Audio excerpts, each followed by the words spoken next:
السلام علیکم ورحمۃ اللہ وبرکاتہ۔ ایمان باللہ کے دوسرے حصے یعنی دوسرے درس کے ساتھ ہم حاضر ہیں، اور ہم بات کر رہے تھے ایمان باللہ میں وجود باری تعالیٰ پر، اور ہم وجود باری تعالیٰ کے عقلی دلائل بیان کر چکے تھے۔ اب ہم عقلی دلائل کے بعد ایک انسانی فطرت کو بیان کرتے ہیں۔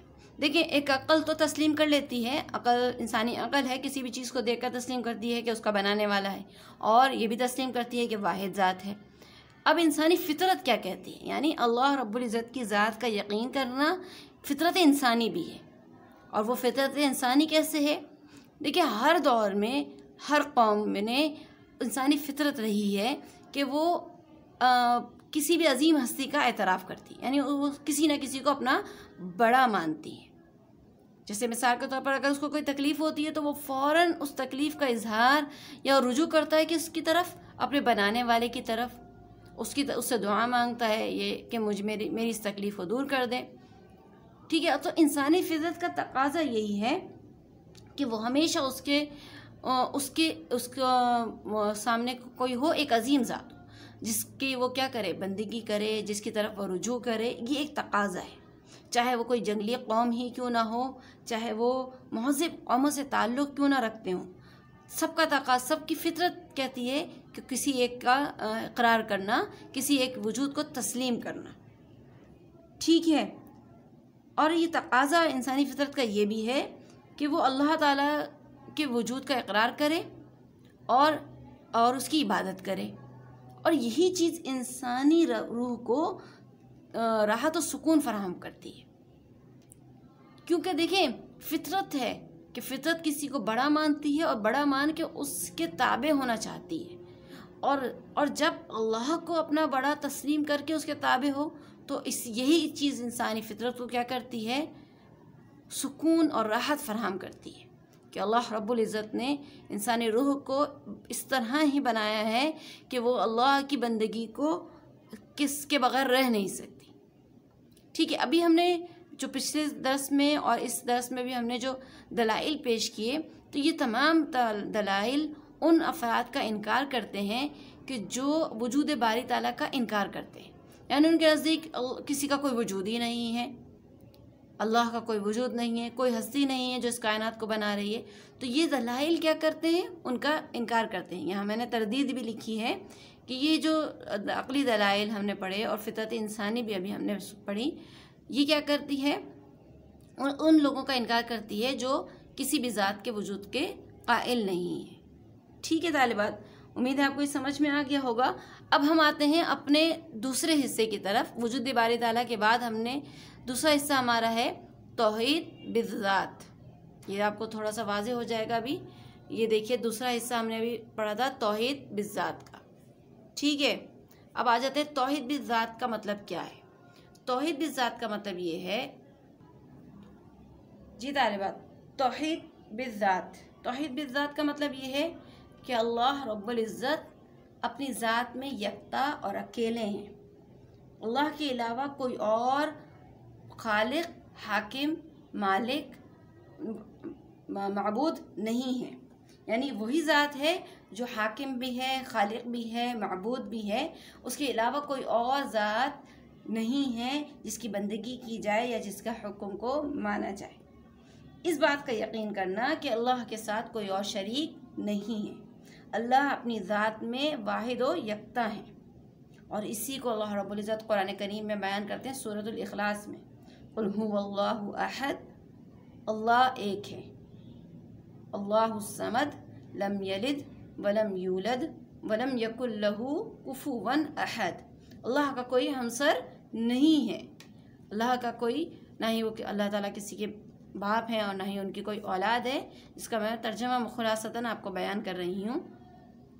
تو یہاں پر کیا چیز ذکر ہے کہ اللہ اپنی ذات میں یکتا ہے، تو اس بات کا بھی اقرار کرنا یا اس بات پر بھی ایمان لانا کہ اللہ کی ذات موجود ہے اور وہ یکتا موجود ہے، وہ واحد اکیلی ذات موجود ہے، اور اکیلی ذات ایسی موجود ہے کہ جو ابتدا سے انتہا تک ہے، یعنی جب اس کائنات کی ابتدا ہوئی اس سے بھی پہلے یہ ذات موجود تھی، اب جب اس کائنات کا اختتام ہو جائے گا تب بھی یہی ذات موجود رہے گی۔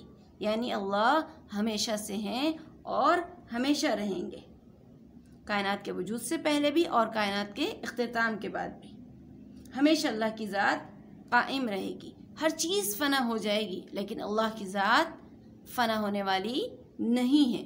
کل شیء ہالک الا وجہہ، ہر چیز ہلاک ہونے والی، فنا ہونے والی سوائے اللہ کی ذات کے۔ ٹھیک ہے، تو اللہ رب العزت کا ایک ذاتی نام بھی ہے، اور جو ابھی میں نے بھی ذکر کیا کہ جو اللہ، لفظ اللہ ہے یہ اللہ کے ذاتی نام ہے۔ اس کے علاوہ رازق، حاکم، مالک، رحیم، الرحمن، یہ سارے نام اللہ کے صفاتی نام ہیں۔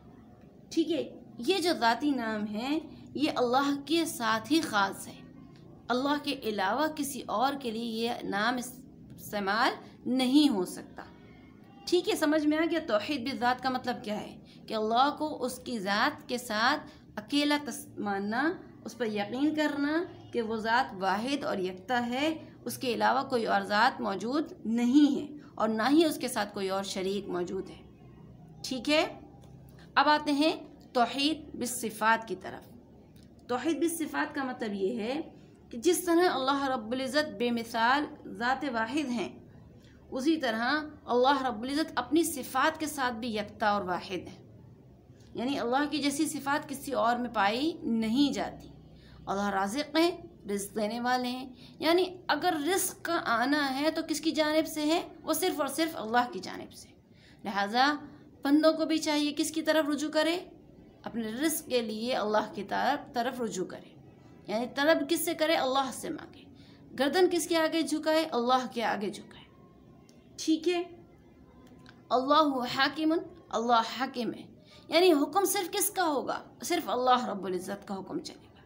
ان الحکم الا للہ، صرف اور صرف کس کا حکم چلے گا؟ اللہ کا حکم، یعنی کس کے حکم کو تسلیم کیا جائے گا؟ اللہ کے حکم کو مانا جائے گا، اللہ کے حکم کے مقابلے میں کسی اور کا حکم مانا نہیں جائے گا۔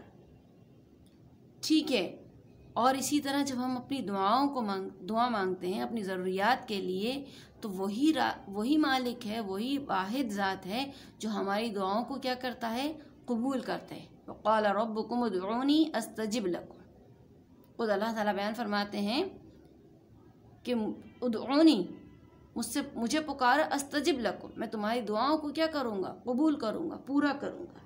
تو دیکھیں، جب ہمیں دعا قبول کرنے والی ذات بھی وہی ہے، تو ہمیں اپنی حاجات کے لیے مدد کس سے مانگنی چاہیے؟ اللہ رب العزت سے مانگنی چاہیے، نہ کہ غیر اللہ سے۔ تو اللہ رب العزت جس طرح سے اپنی ذات میں یکتا ہیں، اسی طرح اپنی صفات میں بھی واحد اکیلے ہیں۔ تو اللہ رب العزت کو اکیلا ماننا، ذات و صفات دونوں کے ساتھ، یہ کیا کہلاتا ہے؟ ایمان باللہ۔ پہلی چیز کیا ہے؟ اللہ کے وجود کا اقرار کرنا کہ اللہ کا وجود ہے۔ دوسری چیز کیا ہے؟ اللہ کے وجود کو ذات، اللہ یعنی کہ ذات کے ساتھ واحد یکتا ماننا کہ اللہ کی ذات کیا ہے؟ واحد یکتا ہے، اس کے ساتھ کوئی اور معبود نہیں ہے۔ تیسری چیز کیا ہے؟ اللہ کے وجود کے ساتھ، ذات کے ساتھ، اس کی صفات میں بھی اس کو کیا کرنا؟ یکتا ماننا کہ اس جیسی صفات کسی میں پائی نہیں جاتی۔ ٹھیک ہے، آج ہم نے ایمان باللہ پڑھا، امید ہے آپ کو آج ایمان باللہ یہ سمجھ میں آ گیا ہوگا۔ طالبات، دو درس کو آپ اچھی طرح غور سے سنیے گا، انشاءاللہ العزیز ہم اگلے درس میں اس کے مخالف، یعنی یہ ہم نے پڑھا ایمان باللہ، ظاہر بات ہے اس کے مخالفت میں ہم شرک، جو ایمان لے آتے ہیں جو اللہ پر، وہ مومن کہلاتے ہیں، اور جو ایمان نہیں لاتے، جو یا اللہ کے ساتھ کسی کو معبود ٹھہراتے ہیں، تو وہ مشرک کہلاتے ہیں۔ تو انشاءاللہ ہم اگلے درس میں شرک اور شرک کی مزید تفصیلات کو ذکر کریں گے۔ السلام علیکم ورحمۃ اللہ وبرکاتہ۔